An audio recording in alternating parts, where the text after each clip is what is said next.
So hello friends, in this video and the successive videos we will be seeing about the cardiovascular system physiology, and especially in this video we will be seeing about the organization of the cardiovascular system. So first, why do we need the cardiovascular system? There are few things, few functions that we need to see. Basically, cardiovascular system supplies oxygen and nutrients to the tissues for functioning metabolism and producing energy, and also eliminate the waste materials and the CO2 that is accumulated.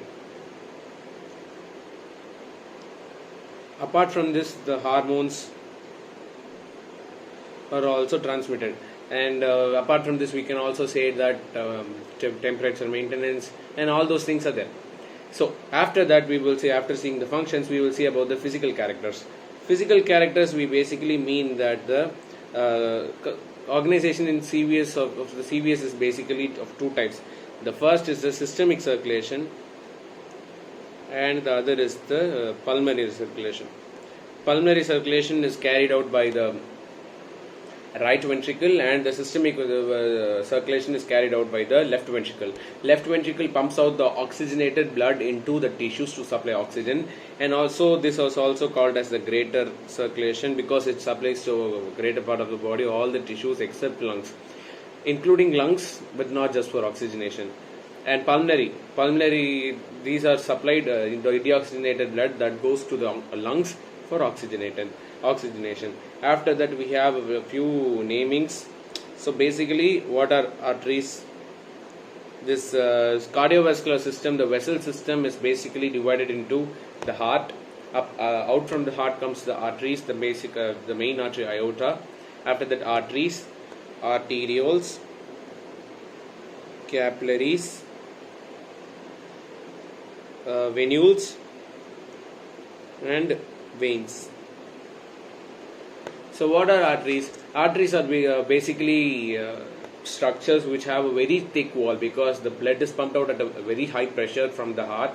So these have to have a very strong vessel wall to maintain the pressure. So these are also called as the high pressure vessels. So as the pressure is also huge, the velocity of the pumping is also very huge. After that, the arterioles. Arterioles are also having a very thick muscular supply, and also these muscular supply are on control of the either can be controlled by vasoconstriction or can be dilated. So these are also called as the muscular walls. These muscular walls regulate the diameter of the arterioles. So when there is a higher need for the oxygen or blood for the tissues, these vessels dilate to supply a greater amount of blood. But when there is other conditions, these are also helpful in contracting. So these are called as the control conduits. And also apart from this, these are also called as the resistance, because as the vessel diameter changes according to the needs of the tissue, they offer resistance, varying resistance. When they are the contracted state, they offer higher resistance. And apart from this, the capillaries. Capillaries are the main site for the exchange between the vessels and the tissues. So these are called as the exchange vessels. These are the most important, or these supply the basic function of these tissues. After that, the capacitance, because they store their diameter, as you can see, their diameter is very huge in comparison to the arteries. So they can store a large amount of blood in them. Also, these have a very thin vessel wall, because the blood flow is already passed through major tissues and now have reached to the heart. So the pressure inside the heart is considerably less. So they have a less thicker vessel wall and can store a huge amount of blood with their larger cross sections. So these are called the capacitance.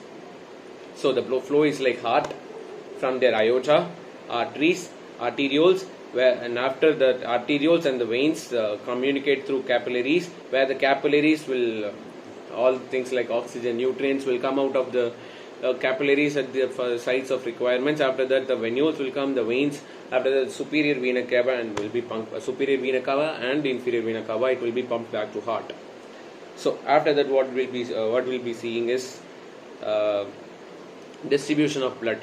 So if the blood 100% of the blood we have it, okay, in that we divide it into pulmonary circulation and systemic circulation. In pulmonary circulation only 16% of blood is there, and for systemic circulation we have the rest 84%. In pulmonary circulation I have included both lungs and heart. So here lungs, heart. Here we will split it as arteries,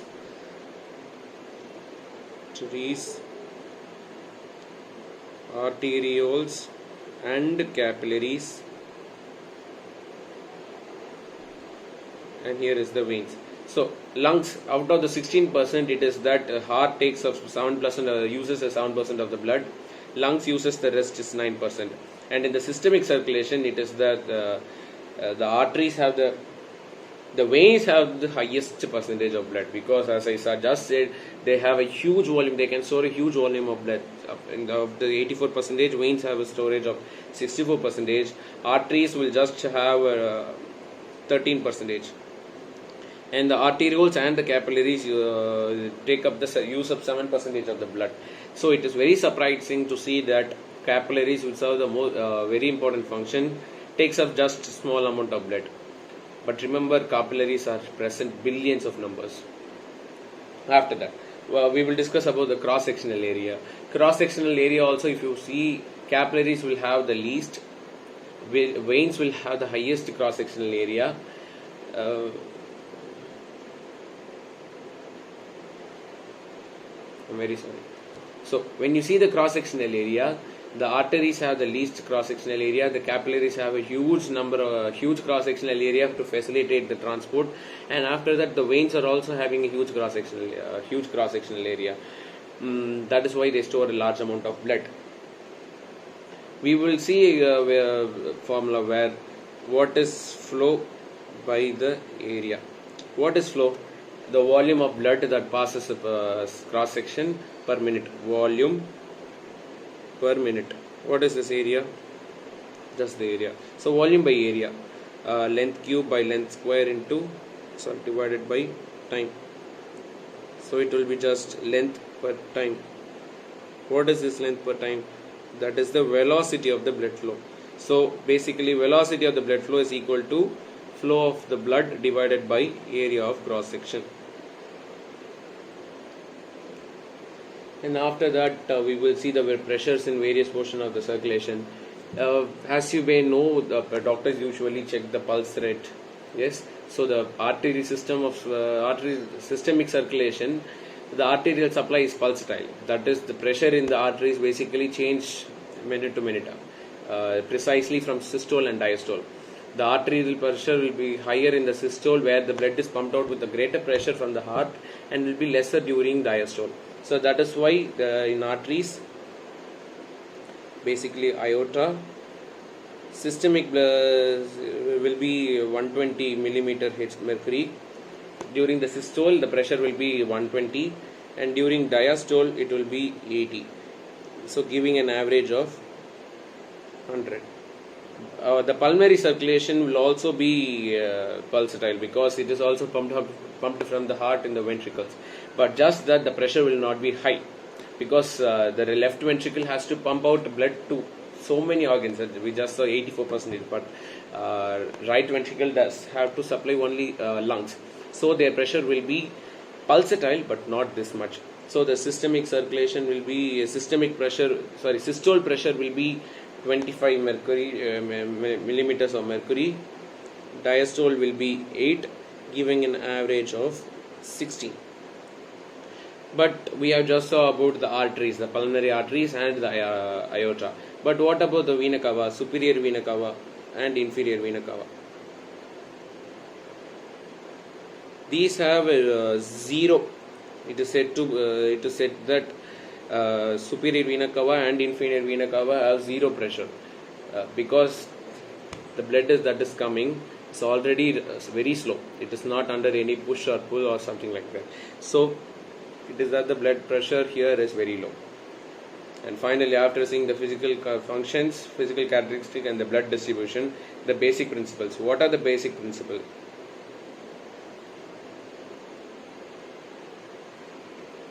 So the blood supply to any tissue will be basically dependent on the requirements. Whatever is required, it will be supplied. If a tissue is having a higher requirement, it will be supplied with a greater tissue, cardiac output. We will see what is cardiac output. But basically, when there is a higher need for blood, the heart will adjust itself so that it will supply whatever is needed. And after that, what is so microvessels, these are called as the local blood control. Whatever is the local requirement of the tissues, it is supplied it. And after that, cardiac output. So what is cardiac output we will be seeing, but this cardiac output is basically the volume of blood that is pumped out by heart per minute. So whatever has leaving the heart should return, right? So in the same way, whatever blood is pumped out by the heart transfers through the tissues and back from the tissues through the veins will reach out into the right atrium. So there, the right atrium, this venous filling or the venous return will be equal to the cardiac output.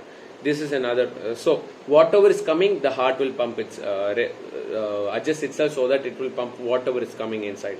This we will discuss later. There is a law for this. And finally, arterial pressure.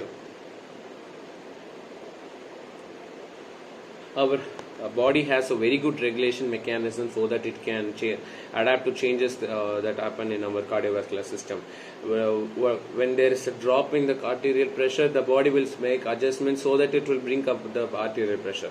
So when there is a vasoconstriction or increased heart rate or increased venous filling, whatever may be the reason which causes the arterial pressure increase, this will be regulated by counter mechanisms. So when there is a drop, the body will try to increase the arterial pressure by increasing the heart rate, constricting the arterial vessels, increasing the venous return. So in this video, we have seen about the organization or the basic anatomy. Anatomy, we all know. We will see that in a separate video. In this, we have seen why is there a need for the functions, organized cardiovascular system, what are the physical characters, how is blood distributed across the different organs, and finally, what are the basic principles. Thank you.